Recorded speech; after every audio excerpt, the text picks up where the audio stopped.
Everyone, today I'll discuss about velocity and acceleration in two dimensions. So first of all, we will explain about velocity in two dimensions. So you can see here, this is the xy plane and one particle is moving from point A to B in this plane. So at t time, the particle placed over here at the point A and after some time it will move from A to B, मतलब ये object कुछ times के बाद यहाँ से यहाँ तक move कर जाता है, जिसका टाइम कितना होगा टी प्लस डेल्टा टी, मतलब इसमें टाइम में कुछ इंक्रीमेंट हुआ तब जा करके ये ऑब्जेक्ट यहाँ से यहाँ तक मूव कर गया। तो स्टार्टिंग में इसका पोजीशन वेक्टर जो था, हम मान लेते हैं इसका पोजीशन वेक्टर स्टार्टिंग में r1 है, r1 and after some time इसका जो पोजीशन वेक्टर है वो क्या हो गया r2 वेक्टर, मतलब पोजीशन चेंज हो रहा है ऑब्जेक्ट का। तो पोजीशन चेंज हो रहा है तो 100% जो स्टार्टिंग में इसका r1 था तो 100% इस पॉइंट पे इसका पोजीशन वेक्टर क्या होगा r2 होगा। एंड वी नो, यदि मैं वेलोसिटी की बात करूँ तो यहाँ पे डिस्प्लेसमेंट चाहिए, तो ये तो डिस्टेंस कवर कर रहा है बिकॉज हर एक पॉइंट पे डायरेक्शन को क्या कर रहा है पर्टिकुलर चेंज कर रहा है, डायरेक्शन चेंज कर रहा है और इसके पास पर्टिकुलर डायरेक्शन नहीं है। तो उसके लिए हम लोग को शॉर्टेस्ट डिस्टेंस लेना पड़ेगा, मतलब डिस्प्लेसमेंट यहाँ पे फाइंड करना होगा। तो ए टू बी यदि मैं यहाँ पे देखूँ तो इसका डिस्प्लेसमेंट होगा कुछ इस तरीके से, this one will B displacement यहाँ से यहाँ तक, this one is the displacement.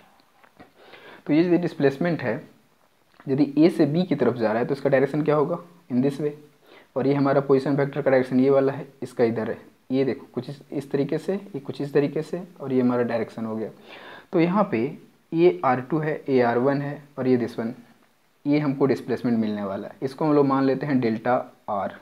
अब ये डेल्टा r का वैल्यू क्या होगा उसको यदि कैलकुलेट करना चाहते हो तो उसके लिए वेक्टर देख सकते हो कि हम यदि स्टार्टिंग करें कि रेफरेंस पॉइंट है, ओरिजिन है, और ये पहला पोजीशन कुछ इस टाइप से है, फिर ये ऑब्जेक्ट ऐसे मूव करके गया यहाँ पे, तो ये हमको क्या मिला r2 जो है वो रिजल्टेंट के फॉर्म में मिल रहा है बिकॉज अपोजिट डायरेक्शन में, देख सकते हो। तो यदि इसको वेक्टर फॉर्म में लिखना चाहें तो हम कुछ इस तरीके से लिख सकते हैं कि r1 प्लस डेल्टा r, क्योंकि दोनों देखो दोनों सेम डायरेक्शन में है, this one and this one both are in same direction but this is the opposite direction. तो ये हमारा क्या काम करेगा, रिजल्टेंट वेक्टर का काम करेगा। तो रिजल्टेंट वेक्टर हमेशा अपोजिट डायरेक्शन में होता है। तो यहाँ से रिजल्टेंट आप निकाल सकते हो, मतलब ये डेल्टा r निकाल सकते हो। तो डेल्टा r विल बी क्या हो जाएगा, ये r2 उधर है, इसको उधर सेंड कर दो तो ये हो जाएगा r2 फैक्टर, ये उधर जाएगा माइनस में चला जाएगा, हो जाएगा r1 वेक्टर। मतलब डिस्प्लेसमेंट वेक्टर हमारा हो गया r2 minus r1, this one the displacement vector. अब ये ऐसा है कि यदि ऑब्जेक्ट ए से बी तक गया तब हमारा ये रिजल्ट आया। वही चीज़ जब ऑब्जेक्ट हमारा होता है कि बी से ए की तरफ जा रहा है, बी टू ए जा रहा है, तब हमारा यहाँ पे हो जाता है r1 माइनस r2, बिकॉज ये वाला और डेल्टा r दोनों पॉजिटिव में मिलता और ये हमको क्या मिलता अपोजिट डायरेक्शन में मिलता। ठीक है, तो अपोजिट डायरेक्शन जो होता है वो हमेशा रिजल्टेंट देता है। हम लोग triangle law of vector addition में ऑलरेडी इसको रीड कर चुके हैं कि देखो मान लो दो वेक्टर है कुछ इस टाइप से हेड टेल मेथड से, एक इधर गया दो, ठीक है। तो यदि मैं हेड टेल मेथड से देखूँ तो कुछ इस टाइप से कि मान लो ये वेक्टर ए है, ये वेक्टर बी है, तो ये हमारा क्या होता था रिजल्टेंट, देखो अपोजिट डायरेक्शन में है क्योंकि ये कुछ इस तरीके से जा रहा है और ये रेफरेंस पॉइंट से फिर अपोजिट डायरेक्शन में जा रहा है, तो यहाँ से देखो अपोजिट डायरेक्शन हो जा रहा है ना ये, तो ये हमारा क्या मिलता था रिजल्टेंट। मतलब resultant will be r is equals to a plus b, कुछ इस टाइप से मिलता था हमको। मतलब ये हमको इक्वल के अपोजिट मिल रहा है। तो वही चीज़ यहाँ पे फंडा हो रहा है कि r1 and delta r both are in same direction but r2 is in opposite direction, so we can write here like this. मतलब तब हम लोग कुछ उस तरीके से, यहाँ पे r2 हमारा क्या होगा रिजल्टेंट होगा, तो उसके अकॉर्डिंग ये इक्वल साइन के उधर है, मतलब this one is the resultant is equals to this one plus this one. तो हमको क्या मिल गया r2 माइनस r1, इसको डिस्प्लेसमेंट वेक्टर बोला जाता है। ठीक है, तो हम लोग मैथमेटिकली इसको देखते हैं कि इसका मैथमेटिकल फार्मूला या वेलोसिटी का क्या होगा, तो उसको देखना है। तो हम लोग जिस तरीके से यहाँ पे मूवमेंट हो रहा है उसके अकॉर्डिंग यहाँ पे देखेंगे। तो सबसे पहले मैं डिस्कस करूँ कि 8 टाइम टी टाइम पे यहाँ पे ऑब्जेक्ट किस पॉइंट पे है, ए पॉइंट पे है। 8 टाइम टी ऑब्जेक्ट कहाँ पे था, ए पे था। अब टाइम मेरा इंक्रीमेंट हुआ, टाइम मतलब कितना हो गया टी प्लस डेल्टा टी पे, ए ऑब्जेक्ट जो है कहाँ पे है बी पे चला गया। मतलब टाइम में कितना चेंजेस आया, डेल्टा टी टाइम चेंज आ रहा है यहाँ पे हमारा। तो टी टाइम पे ए पे था, टी प्लस डेल्टा टी पे बी पे है, तो ये चीज़ यहाँ पे मिला। तो यहाँ पे यदि मैं एवरेज वेलोसिटी फाइंड करना चाहूँ, एवरेज वेलोसिटी, तो एवरेज वेलोसिटी फाइंड करेंगे तो इसका फॉर्मूला होता है total displacement divide by time period, displacement upon time. तो ये v एवरेज जो हमको मिलने वाला है in the vector, because velocity is vector quantity. तो डिस्प्लेसमेंट हमको देख सकते हैं, डिस्प्लेसमेंट कितना मिला था, डेल्टा आर। तो यहाँ पे लिख सकते हैं delta r, displacement is vector, delta r divide by delta t, this one. तो ये हमको मिल गया average velocity. Average velocity is equal to delta r divide by delta t, this one. तो ऑलरेडी इस फॉर्मूला को हम लोग जानते हैं स्ट्रेट लाइन से ही, बट यहाँ पे 2D के लिए है, ये सिंगल 1 के लिए 1D के लिए नहीं है। यहाँ पे यदि मैं R की बात करूँ तो R का कुछ फंडा अलग होगा। यहाँ पे पहले इंस्टेंटेनियस समझ लो, उसके बाद मैं आगे बताता हूँ। Instantaneous velocity. इंस्टेंटेनियस क्या होता है? इंस्टेंटेनियस मतलब एक इंस्टेंट टाइम के लिए हम लोग इसको फाइंड करते हैं। तो उसके लिए क्या होता है कि ये डेल्टा जो है, डेल्टा हमको एवरेज बताता है। डेल्टा मीन्स चेंज बता रहा है, change of displacement divide by change of time. But यहाँ पे जो इंस्टेंटेनियस के लिए हम लोग कैलकुलेट करते हैं उसमें होता है डिफरेंशिएशन। डिफरेंशिएशन के फॉर्म में लिखते हैं। तो डिफरेंशिएशन के फॉर्म में यदि लिखना चाहो तो एक स्टेप कुछ इस टाइप से लिमिट के फॉर्म में यदि लिख दो तो आपका बेटर होगा। Limit delta t tends to 0, और इसी को यहाँ पे लिख सकते हैं delta r divide by delta t, this one. तो इसी को, इस पूरे टर्म को हम लोग लिखते हैं कुछ इस टाइप से, d r divide by d t, मतलब differentiation of position vector divide by t, ये चीज़ होता है। मतलब आर का पोजीशन वेक्टर यहाँ पे ले रहे हैं हम लोग, डिस्प्लेसमेंट का पोजीशन, मतलब डिस्प्लेसमेंट डिवाइड बाय टाइम यहाँ भी हो रहा है, बट इन द डिफरेंशिएशन। मतलब यहाँ पे जैसे इसको लिखना चाहो तो लिखना पड़ेगा differentiation of r with respect to time, this one. Differentiation of r with respect to time period, ये चीज़ यहाँ पे हमको रिजल्ट बताता है किसका, इंस्टेंटेनियस वेलोसिटी का। बट यहाँ पे आर की बात मैं यदि करूँ तो आर यहाँ पे एक्चुअली क्या है? आर तो यदि तुम समझना चाहो इसको तो कुछ इस टाइप से समझ सकते हो डायग्राम से, कि मान लो एक वेक्टर कुछ इस टाइप से आर है मेरा, this one position vector r है। तो इसका दो कंपोनेंट हमको मिलेगा, एक एक्स के लिए मिलेगा और दूसरा वाई के लिए मिलेगा, बिकॉज 2D के लिए हम लोग रीड कर रहे हैं यहाँ पे। तो आर इज इक्वल टू हमको जो यहाँ पे रिजल्ट मिलने वाला है वो मिलेगा x i plus y j, this one. हम लोग कंपोनेंट वेक्टर पढ़ चुके हैं ऑलरेडी। तो कंपोनेंट वेक्टर के अकॉर्डिंग इस आर का दो कंपोनेंट हमको मिलेगा, एक एक्स के लिए मिलेगा और दूसरा वाई के लिए मिलेगा। तो उस तरीके से यदि मैं यहाँ लिखना चाहूँ तो यहाँ पे जो आर का वैल्यू पुट करने वाले हैं, this one r is the position vector, so we can write here r is equal to x i plus y j, because ये दोनों में मूव कर रहा है, तुम्हारा एक्स के लिए भी मूव कर रहा है और वाई के लिए भी मूव कर रहा है। तो r is equal to x i plus y j मिलेगा। अब यहाँ पे हम लोग सब्स्टिट्यूट कर देते हैं, तो v इज इक्वल्स टू यहाँ पे मिल जाएगा d divide by d t, और यहाँ पे पुट कर देते हैं एक्स आई प्लस वाई जे। इसको आगे हम लोग कैलकुलेट करते हैं, क्या आएगा देखो, दोनों के लिए डिफ्रेंशिएशन कर देंगे तो हो जाएगा x i divide by d t plus d y divide by d t, और this one will be j, ठीक है। तो d x upon d t क्या मिलेगा, ये डिस्प्लेसमेंट अपॉन टाइम, ये वेलोसिटी मिलेगा फॉर एक्स, एक्स बेस में लगा दो इस तरीके से, and this one will be i plus ये हो जाएगा v y, and this one is the base of मतलब जे। ये चीज़ हमको मिल गया वेलोसिटी। मतलब कंडीशन ये है कि एक ऑब्जेक्ट का जो वेलोसिटी है, मतलब उस पार्टिकल का जो वेलोसिटी हो रहा है वो एक्स कंपोनेंट के लिए भी हो रहा है और वाई कंपोनेंट के लिए हो रहा है, मतलब because that one particle are moving in x y plane. जब एक्स वाई प्लेन में मूव कर रहा है तो 100% उसके पास दो एक्सिस है, एक्स एक्सिस भी है और वाई एक्सिस भी है, ठीक है। तो कुछ इतना आ गया हमको। अब यदि मैं इसका मैग्नीट्यूड निकालना चाहूँ तो मैग्नीट्यूड का फंडा तो आप पहले से भी जानते हो कि मैग्नीट्यूड किस तरीके से निकाला जाता है। तो मैग्नीट्यूड ऑफ वेलोसिटी यदि आप इसको कैलकुलेट करना चाहो तो ये हो जाएगा v mod sign magnitude is equals to, direct square कर देते हैं हम लोग, कंपोनेंट वेक्टर में पढ़ चुके हैं इसको, this one v y square, ये चीज़ हो गया इसका मैग्नीट्यूड। यदि डायरेक्शन कैलकुलेट करना हो इसका तो डायरेक्शन भी कैलकुलेट कर सकते हैं। तो डायरेक्शन जो कैलकुलेट करना है उसके लिए टेन थीटा हम लोग लेते हैं, tan theta is equals to क्या होता है, y component divide by x component, कुछ इस तरीके से v y upon v x. तो थीटा इज इक्वल्स टू क्या मिल जाएगा हमको, tan inverse v y divide by v x. मतलब क्या, परपेंडिकुलर बाय हाइपोटेनियस, तो परपेंडिकुलर तो हमको वाई एक्सिस मिलेगा और एक्स एक्सिस हॉरिजॉन्टल होगा, तो ये चीज़ है। तो v y upon v x, ठीक है। So theta is equal to tan inverse v y upon v x, ये चीज़ हमको मिल गया वेलोसिटी। वेलोसिटी का मैग्नीट्यूड भी मिल गया, वेलोसिटी का डायरेक्शन भी हम लोग फाइंड कर लें कि वो पार्टिकल किस डायरेक्शन में मूव कर रहा है।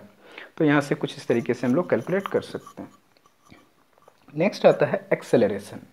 अब हम लोग एक्सेलरेशन थोड़ा डिस्कस कर लेते हैं कि व्हाट इज एक्सेलरेशन और उसको किस तरीके से हम लोग कैलकुलेट करेंगे। तो एक्सेलरेशन तो उसके लिए भी हम सबसे पहले देखेंगे एवरेज एक्सेलरेशन। तो एवरेज एक्सेलरेशन यदि आपको कैलकुलेट करना हो तो डायरेक्ट हम लोग स्टेप को जंप करें और डायरेक्ट मैं लिख दूं इस तरीके से कि acceleration is equals to velocity divide by time period, this one change of velocity divide by time period. तो ये हो गया एवरेज। यदि इंस्टेंटेनियस लिखना चाहो तो उसी तरीके से जिस तरीके से वेलोसिटी में अप्लाई किया उसी तरीके से इसमें भी, क्योंकि वहाँ पे डिस्प्लेसमेंट अपॉन टाइम था, यहाँ पे change of velocity upon time is acceleration.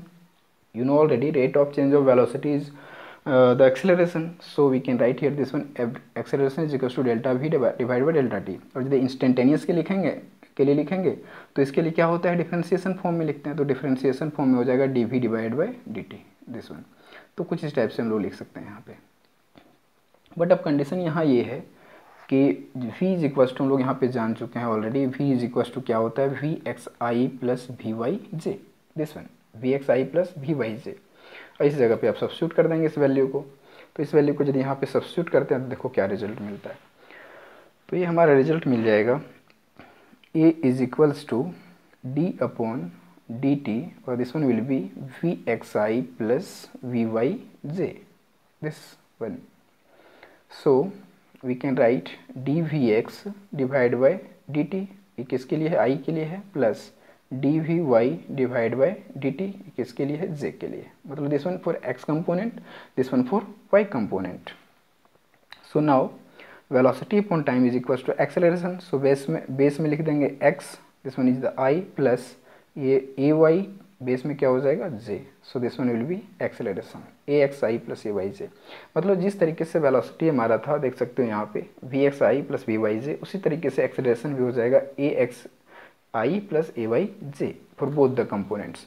अब इसका भी मैग्नीट्यूड यदि आप कैलकुलेट करना चाहो तो मैग्नीट्यूड किसी तरीके से निकाल सकते हो, मैग्नीट्यूड ऑफ एक्सेलरेशन यदि इसका निकालो तो हो जाएगा this one is equal to, बस कुछ नहीं करना, रूट निकालना, दोनों का स्क्वायर कर दो, a x square plus a y square, this one is the magnitude. ये हो गया इसका मैग्नीट्यूड। और यदि वही चीज़ का एंगल फाइंड करना चाहते हो तो एंगल के लिए क्या हो जाएगा, एंगल नहीं मतलब डायरेक्शन, डायरेक्ट एंगल ही तुमको डायरेक्शन बताएगा। तो tan theta is equals to क्या होगा, y component divide by x component, this one. So theta is equals to what, tan inverse a y divide by a x. तो ये चीज़ है हमारा एक्सेलरेशन का पूरा फंडा।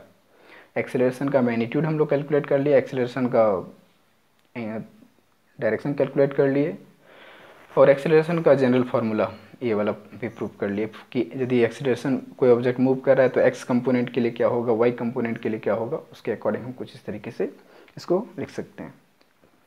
नेक्स्ट आता है काइनेमेटिक्स इक्वेशन, मतलब इक्वेशंस ऑफ मोशन। यदि 2D के लिए किस तरीके से लिखोगे, स्ट्रेट लाइन के लिए तो हम लोग जानते हैं, बट यदि 2D के लिए लिखना चाहो तो कैसे लिखोगे, तो लिखते हैं हम लोग kinematic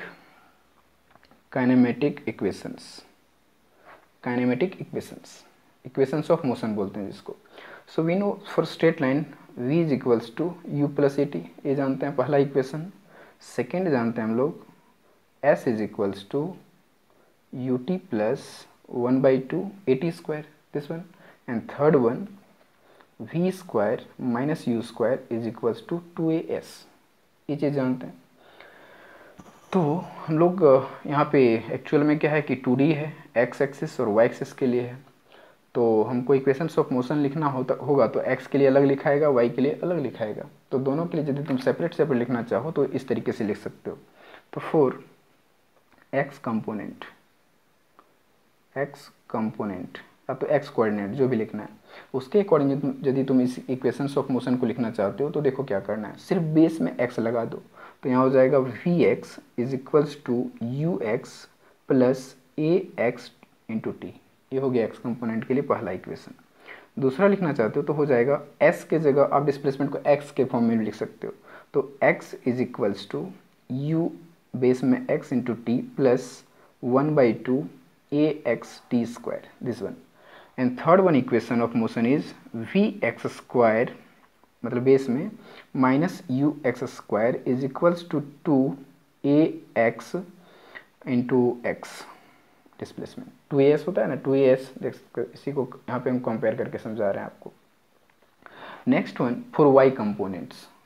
for y components, y component के लिए देखो तो उसके लिए क्या हो जाएगा, बस y बेस में लगा दो uy plus ayt, this one. Next one second, उसी तरीके से जहाँ पे x था वहाँ पे y हो जाएगा, y is equals to uy plus 1/2 ayt². And third one vy² minus uy² is equals to 2ay into y, this one. ये है हमारा इक्वेशंस ऑफ मोशन. कुछ इस तरीके से इक्वेशंस ऑफ मोशन को हम लोग लिख सकते हैं. ठीक है, तो ये हो गया. हम लोग देख लिए कि वेलोसिटी 2D में किस तरीके से रीड करते हैं, एक्सेलरेशन किस तरीके से रीड करते हैं, उसका मैग्नीट्यूड किस तरीके से फाइंड करते हैं, फिर उसका डायरेक्शन कैसे कैलकुलेट करते हैं, है ना. अब हम लोग कुछ इससे रिलेटेड न्यूमेरिकल्स देख लेते हैं कि इससे रिलेटेड न्यूमेरिकल कैसे सॉल्व होगा, तब आपको बेटर समझ में आएगा, ये पूरा थ्योरी आपको समझ में आ जाएगा. तो न्यूमेरिकल्स, इससे रिलेटेड कुछ न्यूमेरिकल्स देखते हैं. तो सबसे पहले हम लोग खुद से कंसिडर करते हैं क्वेश्चन नंबर 1. जैसे मान लो पोजीशन वेक्टर दिया हुआ है r is equals to, r is given, मान लो यहाँ पे दे दिया है 2t² और ये i मतलब x कंपोनेंट के लिए plus 3tj, this one. 2t² i plus 3tj, this one is the position vector. तो आपको कैलकुलेट करने बोल रहा है कि calculate the velocity, calculate velocity and acceleration. Acceleration भी कैलकुलेट कर सकते हो, वेलोसिटी एंड एक्सेलरेशन दोनों कैलकुलेट करना. तो क्या करोगे, जिस तरीके से स्ट्रेट लाइन में हम लोग पढ़ते थे उसके अकॉर्डिंग ही यहाँ पे करना है आपको. तो अब आपको बोल देगा कि velocity and acceleration at t is equals to 2 second. 2 second के लिए आप कैलकुलेट करो velocity as well as acceleration, जहाँ पे आपको क्या दिया हुआ है, पोजीशन वेक्टर दिया हुआ है r is equals to this. तो हम लोग क्या जानते हैं, सॉल्यूशन करते हैं इसको. देखो first of all velocity calculate करते हैं. तो v is equals to, we know, क्योंकि देखो टाइम एक सिंगल टाइम दिया हुआ है, सिंगल टाइम दिया हुआ है तो 100% यहाँ पे इंस्टेंटेनियस होगा. बिकॉज यदि वही बोलता कि 1 सेकेंड से 2 सेकेंड तक के लिए, तब एवरेज कैलकुलेट होता. बट यहाँ पे हम लोग को एक सिंगल टाइम दिया हुआ है, जो हम लोग स्ट्रेट लाइन में ऑलरेडी पढ़ चुके हैं. तो सिंगल टाइम दिया हुआ है तो इसके लिए ये क्या होगा, इंस्टेंटेनियस के लिए कैलकुलेट होगा. तो यहाँ पे हम लोग को पुट करना पड़ेगा dr डिवाइड बाई dt, मतलब डिफरेंशिएशन फॉर्म में. इंस्टेंटेनियस के लिए डिफरेंशिएशन होता है. तो यहाँ पे r की जगह पे जो है उसको सब यहाँ सब्स्टिट्यूट कर दो. तो d डिवाइड बाई dt और r की जगह पे हमारा है 2t² i प्लस 3tj, ये चीज़ है.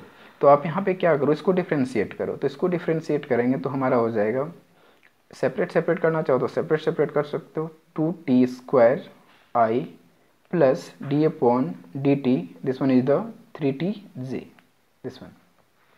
So differentiation will be 2, इसका हो जाएगा 2 इंटू 2t प्लस बेस यहाँ पे i लगा दो प्लस 3 और t to the power 0 1, 3 into 1 into j. So this one will be 4t plus 3j, 4ti plus 3j, this one. ये चीज़ आ गया. मतलब i को आपको साथ में रखते जाना है, बिकॉज ये x एक्सिस को रिप्रेजेंट कर रहा है, this one represent y axis. So ये हमारा रिजल्ट आएगा 4ti प्लस 3j ओनली, क्योंकि t तो इसका कैंसिल हो गया. मतलब आप यदि यहाँ पे डिफरेंशिएट इसको इस तरीके से करना चाहो, मान लो एक बार हम फिर आपको समझा दे रहे हैं. v इज इक्वल्स टू क्या है हमारा, dr upon dt, this one. तो आप यदि i को भी नहीं सब्स्टिट्यूट करो 1 मिनट के लिए, तो आप डायरेक्ट क्या लिखोगे, d divide by dt and this one 2t² plus 3t. Differentiation will be 2 to 4t और ये हो जाएगा प्लस 3. ये किसके लिए है, i के लिए, तो यहाँ पे i लगा देंगे प्लस ये किसके लिए है, j के लिए, तो यहाँ पे j लगा देंगे. तो वही चीज़ तो यहाँ पे कैलकुलेट हो गया 4di plus 3j, this one. Okay, अब हमको टाइम सब्स्टिट्यूट करना है. तो टाइम यदि आप सब्स्टिट्यूट करना चाहो तो कितना टाइम दिया हुआ है, time is 2 second, time is given 2 second. तो टाइम 2 सेकेंड दिया हुआ तो यहाँ सब्स्टिट्यूट कर दो आप। तो टाइम सब्स्टिट्यूट करोगे तो हो जाएगा हमारा, टाइम सब्स्टिट्यूट करने पे आपका रिजल्ट आएगा, ये हो जाएगा 4, और यहाँ पे टाइम कितना है 2 है दिस वन। तो कितना आएगा i प्लस 3j, इसका तो टाइम यहाँ सब्स्टिट्यूट होगा ही नहीं, एज इट इज़ रहेगा। तो ये आपका रिजल्ट आ जाएगा 4 × 2 8j प्लस आई ना 4 × 2 8i प्लस 3j। ये चीज़ आ गया आपका velocity, this one is the velocity. ठीक है, लेकिन यही चीज़ यदि आपको मैग्नीट्यूड के फॉर्म में निकालने बोले तो क्या करोगे, how to calculate in magnitude. यदि मैग्नीट्यूड में कैलकुलेट करना हो कि जो ये तो हमको मिल गया वेक्टर फॉर्म में, यदि इसका मैग्नीट्यूड कैलकुलेट करना है कि इस वेलोसिटी का मैग्नीट्यूड कितना होगा तो आपको कैलकुलेट करना है, तो इजी कैलकुलेट कर लो।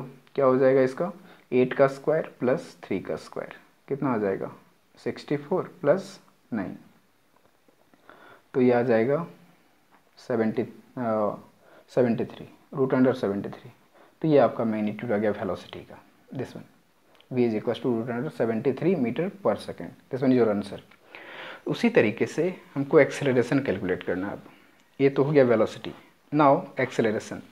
सो acceleration is equals to dv divide by dt, this one.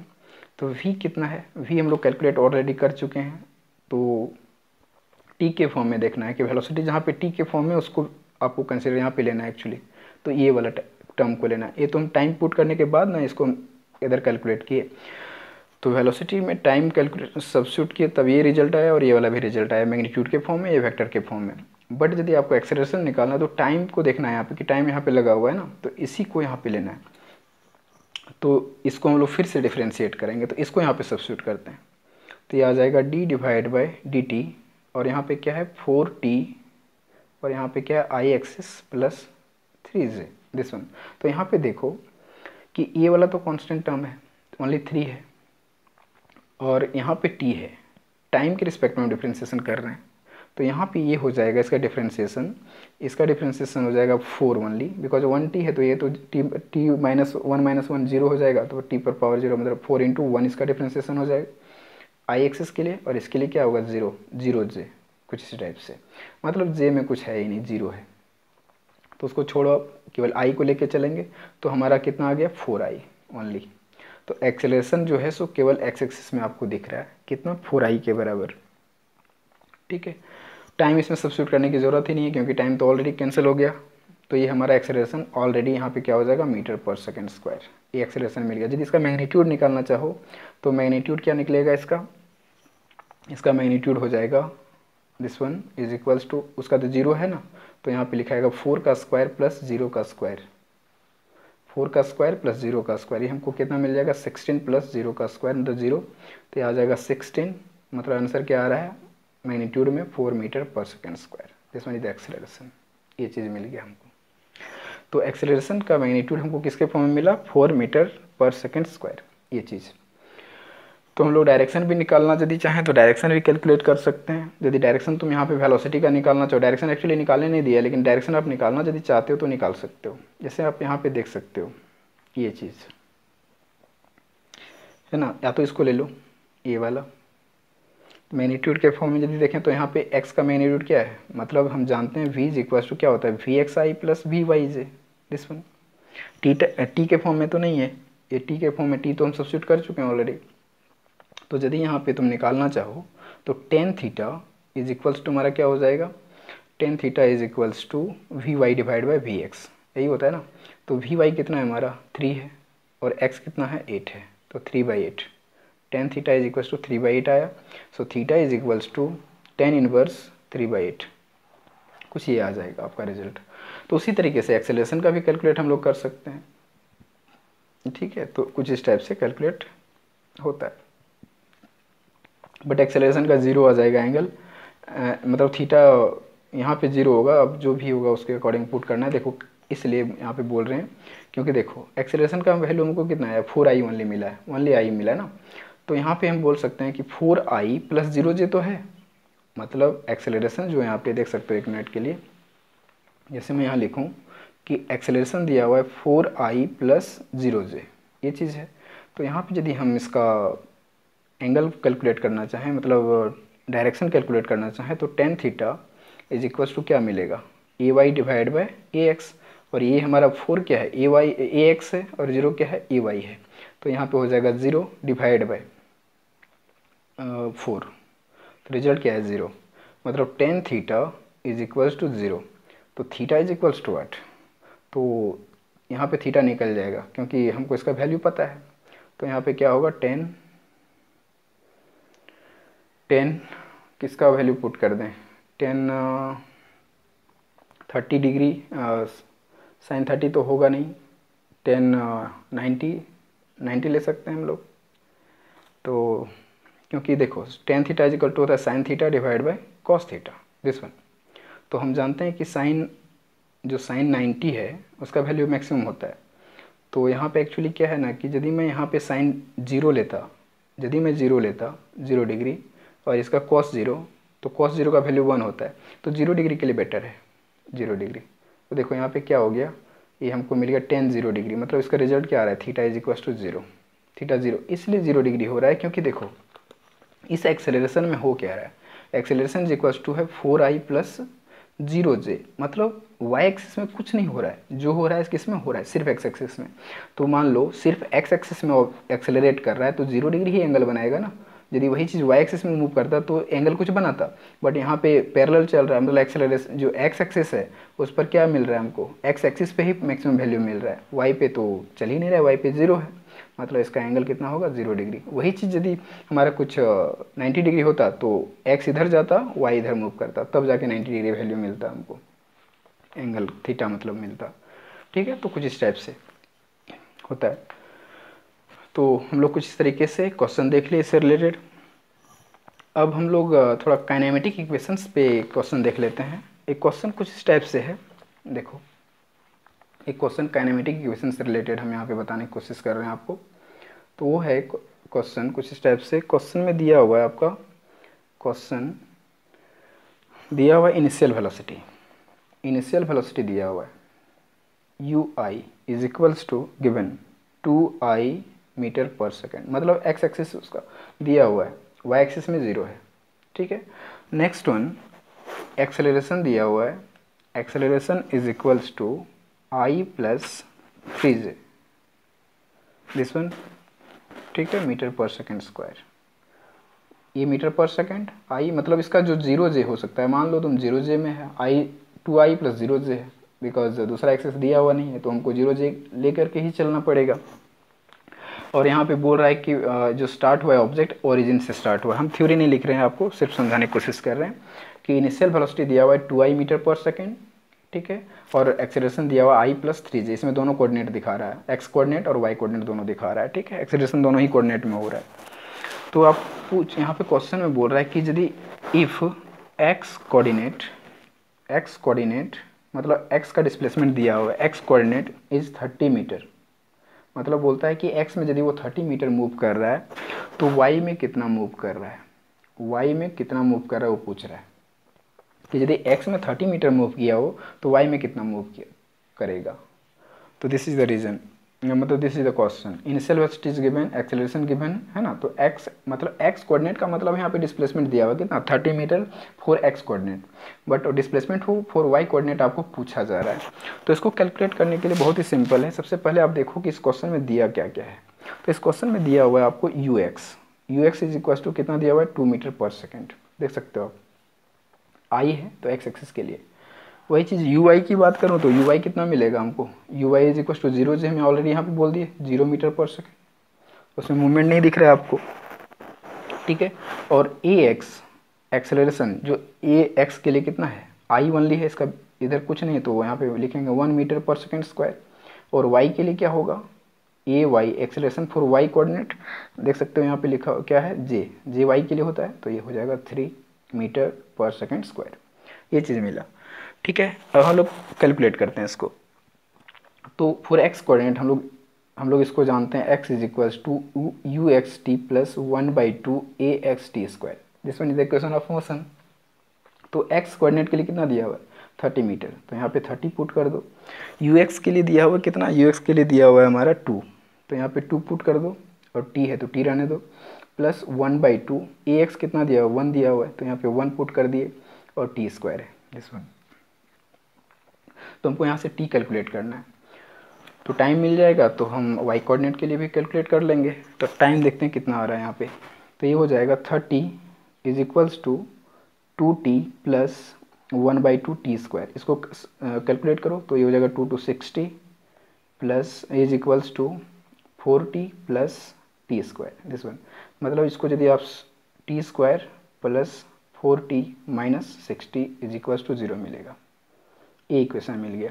अब इस इक्वेशन को यदि हम ब्रेक करें, इसको कैलकुलेट करेंगे तो हमारा रिजल्ट आएगा t, इसका रिजल्ट आ जाएगा t प्लस 10 और t माइनस 6।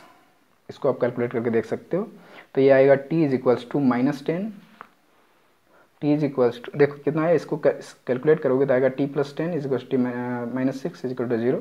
तो यहाँ से हमको दो रिजल्ट मिलेगा, t इज इक्वल्स टू -10 और t इज इक्वल्स टू +6। ये तो -10 तो पॉसिबल नहीं है तो हम तो t यहाँ पे हमको क्या मिलने वाला है, t is equals to 6 second, ये वैल्यू मिलेगा।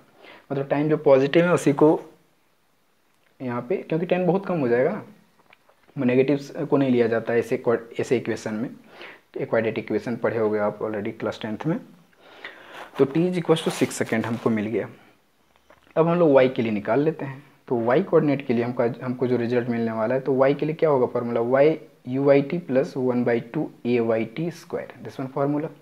सो uy इज गिवन, देखो uy कितना हमारा था, uy is equal to 0 metre पर सेकेंड। तो ये हो जाएगा पूरा 0 हो जाएगा plus 1/2 ayt square. So this one 0 छोड़ दो इसको, 1/2 ay का वैल्यू देख सकते हो कितना दिया हुआ है 3 है।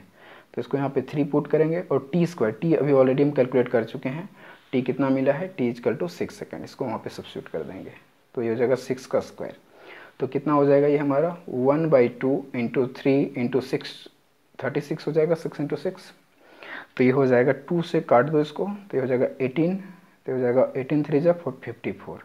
तो ये मिल गया 54 मीटर। मतलब वाई में इतना मूवमेंट होगा इसका 54 मीटर। ठीक है, तो कुछ इस तरीके से हम लोग न्यूमेरिकल सॉल्व करते हैं। So this is all about of the today lecture. So thank you for watching.